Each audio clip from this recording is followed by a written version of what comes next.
So that mentality is what a libero has to have if you want to be great. Hey guys, what's up? Welcome back to my channel. It's Jacoby. So in today's video, we're going to talk about how to be a great libero and my best tips I can give you. But before we start the video, make sure you subscribe to this channel and like this video. That really helped me out. Follow me on Instagram and TikTok at jacoby.sims, and let's get into the video. So first we're going to talk about what a libero is. So a libero is basically like the best passer and defensive player on a volleyball team. This person dresses out in a different colored jersey. So a great example of a great libero would be like Victoria Garrick, who's the USC libero, Eric Shoji, which is the men's USA libero. That is an example of a libero. So what does a libero mean to a team? So a libero is someone that you plug in for maybe your middles or whatever the coach really desires. A libero can go in for anybody back row and provide great passing, great service, great defense, and communication. So all that being said, how can you become a libero? I'm here to answer that question.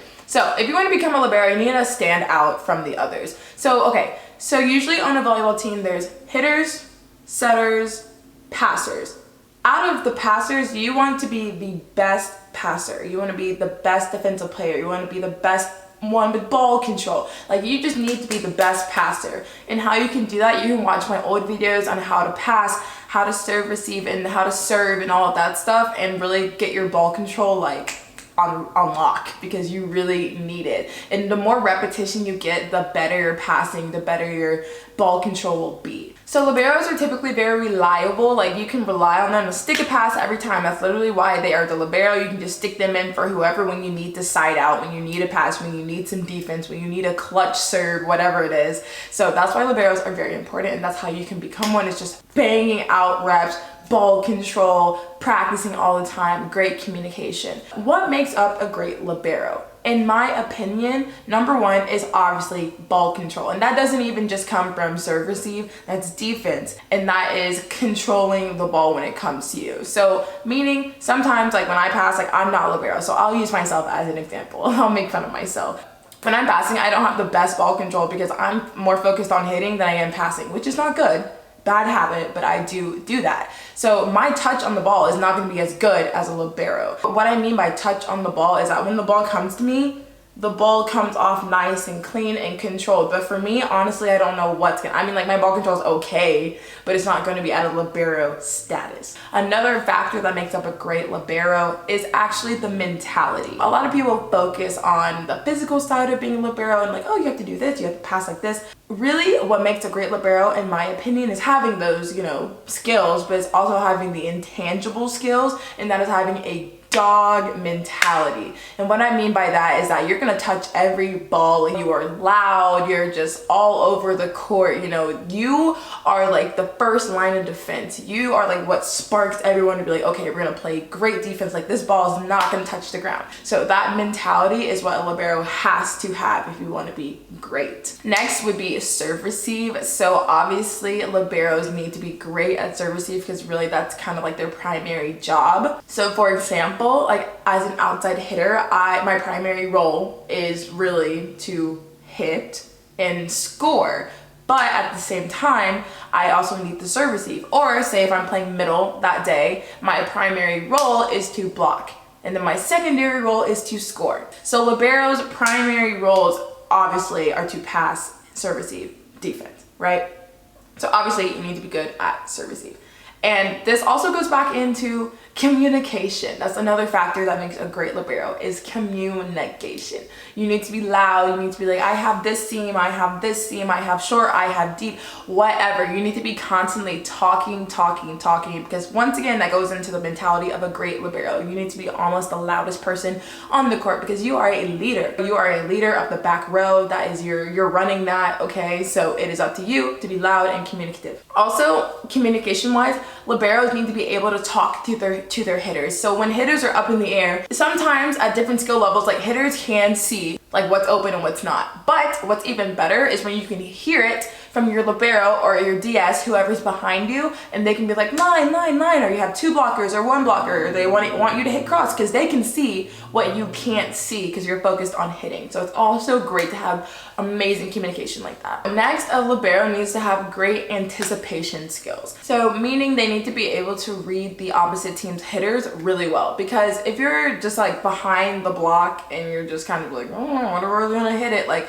you're gonna get beat usually at higher levels. So you need to read the hitter. You need to be able to see the hitter. So that means that you cannot sit behind the block. Meaning that if you're playing defense and you can't see the hitter because your blockers are covering her, you're in the wrong spot. Because if you think about it, if you can't see the hitter and you're behind the block is going to block the ball if they hit it where you're standing. Does that make sense? So they're not gonna hit it to you. So you need to be around the block because that's where they're gonna hit it if the block doesn't block the ball. So that is like very important. Next, a libero needs to know how to dive and dig correctly. So you really need to learn how to roll, dive, and all of that. I can make a video on that if y'all want me to, but you really need to learn how to dive properly because you will be doing a lot of that, obviously, because you're a back row defensive player. So you need to know how to dive so you don't hurt yourself. So another great tool that liberos can have is a killer serve. So having a great serve is really, really beneficial because first of all, you can score points that way. And 2, it will get the other team out of system. So it's great to have an awesome serve. So that also goes back and just repetition, practicing, but you need to have a solid serve if you're gonna be a libero. And the reason I say that is because in volleyball, typically if a libero goes in for, let's say, the middles. So when one middle is front row, the libero will be in for the middle who is back row. So the middle who subbed out and the libero comes in for, the libero has to serve for one of those 2 middles. Editing Jacoby here, I forgot to mention that, or a libero just doesn't serve at all. But typically they do serve for one of the middles. Okay, bye. Keep enjoying the video. I love you.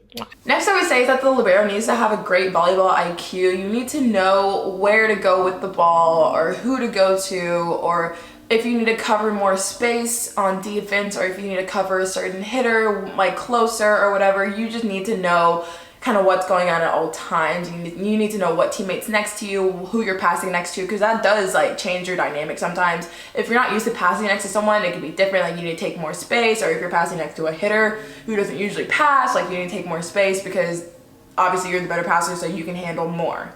So you need to know like what's going on at all times. Next, I would say a libero needs to know how to set. And I say this because usually in some systems, the libero will take the second ball if the setter takes the first ball. So if your setter is out of the play because they played the first ball, your libero will take the second ball.